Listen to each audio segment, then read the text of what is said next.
Thank you, Mr. Chairman. Job creators detest uncertainty.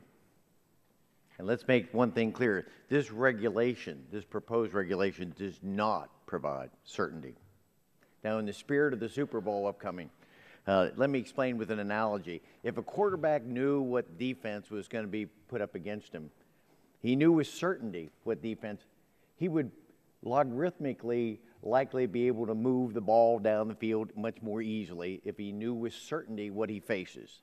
And this is what applies to this regulation. It provides no certainty to the business community. Let me give you 3 examples, and you've already heard from our two chairmen talk about that. But let me reinforce it again. The rule results in potentially conflicting federal and state requirements. Federal judges in neighboring jurisdictions could make contradictory decisions regarding compliance. But more damaging is on page 18 of the rule. It says, in quote, "This rule defers a final determination until additional information is available." That's not acceptable. How many times must there be a final determination that coal ash is not hazardous and be handled in a different way?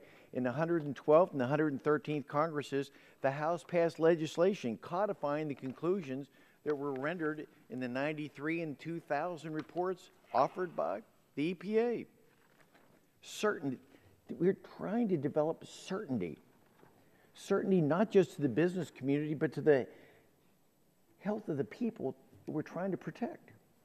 In fact, Mr. Stanislaus, and I thank you very much because we've had a good working relationship. You said in 2013 that the legislation that we passed was something that you could work with.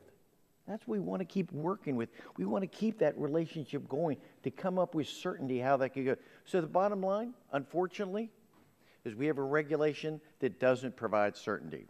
It would be wise for the committee to once again pass the legislation that we've done over the last 2 years and bring closure to this issue. Thank you, and I yield back my time. Gentleman.